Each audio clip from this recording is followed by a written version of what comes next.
অনেকে মনে করতে পারেন যে এইটুকু দিয়ে কি আমার ইফতারি হবে, এই ইফতারি দিয়ে কি আমার পেট ভরবে। আসলে এটা খুব পুষ্টিকর এবং ক্যালোরিযুক্ত খাবার। এখানে সব ফ্রুটস আছে, চিয়া সিড আছে, তুকমা আছে, দই আছে। ফলে এটা খাওয়ার পর আপনি অনুভব করতে পারবেন আসলে পেট ভরে।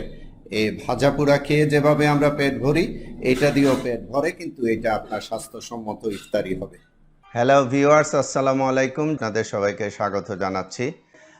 পবিত্র রমজান শুরু হয়েছে। সবাইকে প্রথমে রমজানুল মোবারক। এবং এই রমজানে আমি প্রতি বছর যে ইফতারি আইটেমগুলো ব্যবহার করি, যেগুলো ব্যবহার করে আমি উপকার পেয়েছি, আমরা সবাই কম বেশ গ্যাস্ট্রিকে ভুগে থাকি।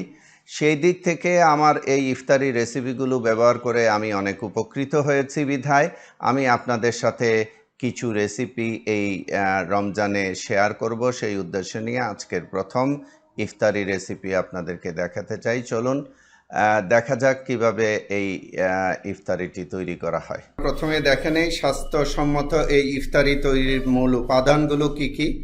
আমি খুব বেশি না, কয়েকটি উপাদান এখানে রেখেছি, লক্ষ্য করুন। এই উপাদানগুলোকেই আমরা প্রসেস করে একটা সুন্দর স্বাস্থ্যসম্মত ইফতারি তৈরি করতে পারি। এই ইফতারির মূল উপাদান হচ্ছে চিয়া সিড এবং তুকমা। দেখেন এখানে একটি বাটিতে চিয়া সিড তুকমা মিক্সড করে এক চামচ করে ভিজানো আছে। এটা ইফতারির আপনি অন্ততপক্ষে 3 থেকে 4 ঘন্টা আগে ভিজিয়ে রাখবেন। যদি এটাকে আরও ভালো করতে চান এবং যাদের কোষ্ঠকাঠিন্যের সমস্যা আছে, তারা এই চিয়া সিড এবং তুকমার সাথে ইচ্ছে করলে 1 চামচ ইসুপগুলের ভুসি দিয়ে নিতে পারেন, এবং সেটা আগে ভিজাতে হবে না। যখন ইফতারিটা বানাবেন তখন ইসুপগুলের ভুসিটা দিয়ে নেবেন।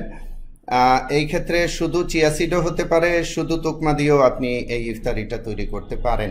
যদি দুইটা মিক্সড করতে পারেন তবে ভালো সুস্বাদু হবে।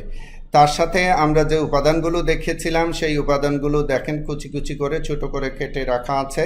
আমরা এখন একটা একটা করে মিক্সড করব। প্রথমে আমরা এটার সাথে কলা মিক্সড করে নিব। কলাটাকে ছোট ছোট করে কেটে দিয়ে দিব।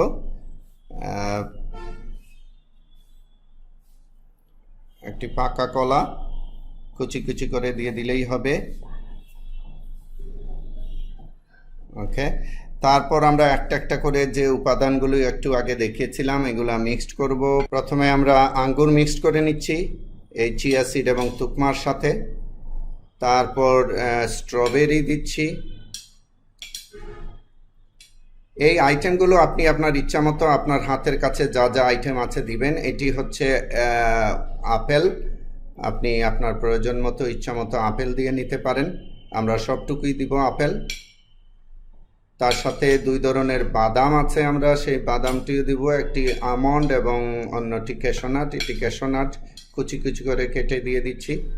সাথে আমন্ড বাদাম কুচি কুচি করে কেটে দিচ্ছি। আপনি আপনার হাতের কাছে যা আছে তাই দিবেন।